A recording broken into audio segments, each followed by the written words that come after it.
But we start with breaking news in the war with Iran. U.S. Central Command says U.S. forces launched an 11th straight night of strikes in Iran. Similar to previous attacks, the military strikes are targeting Iranian military assets used in the fight for control of the Strait of Hormuz. The Defense Department has announced the identity of the soldier who was missing after a deadly Iranian attack on a military base in Jordan. The DoD says they believe 28-year-old Sergeant Angel Rampersad, of New York, was killed in action during the July 17th attack. 2 other soldiers were also killed in that attack. Meanwhile, military leaders and lawmakers are fighting over funding for the war. $37.5 billion is the estimated cost of the war with Iran so far, according to Defense Secretary Pete Hegseth. And now the Trump administration is requesting $67 billion in additional defense funding to pay for the war and replenish supplies. Hegseth and the chairman of the Joint Chiefs of Staff, General Dan Kane, testified on Capitol Hill today to make their case for the funding. That gave senators the opportunity to ask some tough questions about the war amid escalating attacks and the deaths of 3 U.S. soldiers. I use the word failure to their leaders. You, sir, are the failure, not the men and women who are on that front line, not the men and women who hold up their honor with distinction. But if there's a lack of a winning strategy, they're in harm's way. Their leaders have failed them. And that's what's happening. We have political leadership. You don't have a strategy. You don't have a long-term plan to actually win this war. Win the war.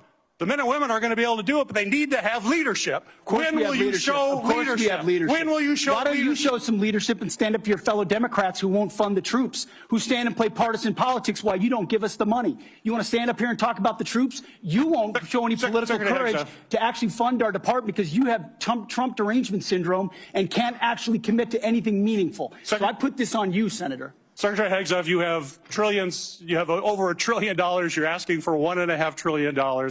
It's not a question of money. It's a question of leadership and understanding what it takes to actually win. Political cowardice of Democrats who won't fund the troops. When asked about the possibility of sending U.S. ground troops, General Kane avoided giving a direct answer. The military, the next step would be escalation by ground combat. Do you anticipate that escalation? Sir, I think it'd be unhelpful for me to opine on hypotheticals. What I can tell you is we always develop an unbelievable amount of options and the associated risks. And then my main job is to always ensure that leaders understand those options and the risks. Now, CBS News senior White House correspondent Weijia Jiang has more.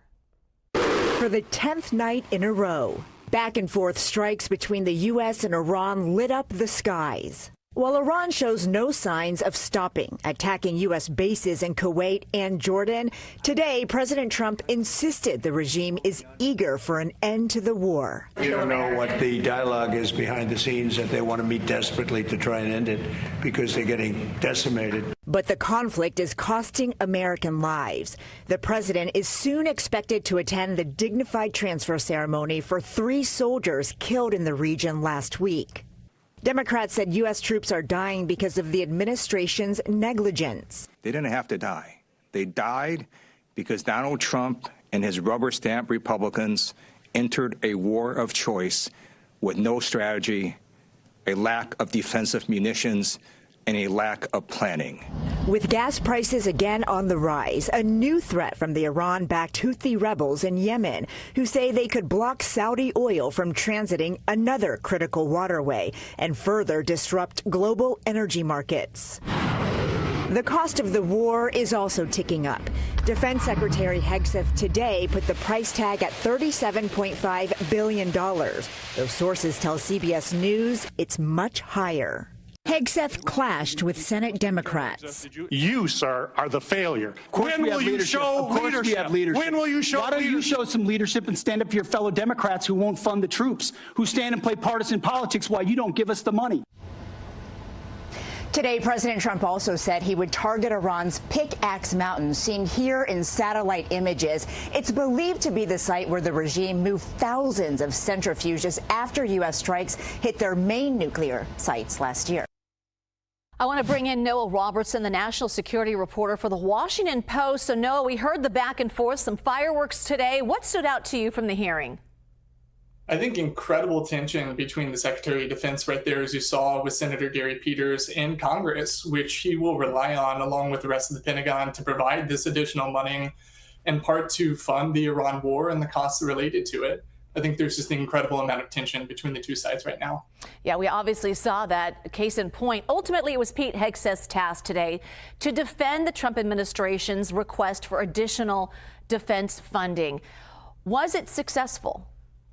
I think that depends on what happens in the weeks ahead. Congress is already running very tight on its schedule to get done a number of very competing priorities right now.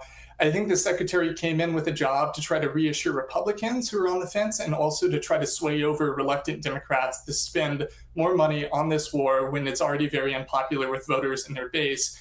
It seems unclear based on the videos that we've seen so far that Hegseth was successful in swaying some of those Democrats. Yeah, when we look at the price tag, we're seeing $37.5 billion already spent. Hegseth asking for that additional $67 billion. That's quite an ask. How do you think the American public will feel about that? And what do you think the reaction will be in the Senate? Well, I think the Senate has a difficult choice to make right now, given the low polling numbers for the war in Iran and the associated difficulty with the economy, given higher gas prices, also the price of food going up, in part due to this war. The American people are frustrated at rising prices. We see that in polling. And adding $67 billion more for the Pentagon could be a difficult ask. At the same time, war may be unpopular, but also the American people are very fond of funding the military and making sure the Pentagon has what it needs to deter other priorities that may be more popularly in bipartisan circles. That has to do with deterring China, deterring Russia, and also supporting Ukraine. You know, you mentioned the word tense, and it certainly was today. And is that the temperature that we're seeing at the Capitol right now? I mean, is it that type of barometer? It was definitely tense. I think an incredibly difficult time getting anything done in Congress right now. The House is all but gridlocked, getting stuck on procedural votes. The Senate is figuring out its own strategy to potentially move forward this bill that would have around $67 billion for the Pentagon. And there's no agreement between the Republican leadership and both sides so far. So a big question right now is the Pentagon is hurtling toward losing the money it needs to remain solvent for the rest of the fiscal year, whether that money will come in time. All right. Noah Robertson. Noah, thank you. Thank you.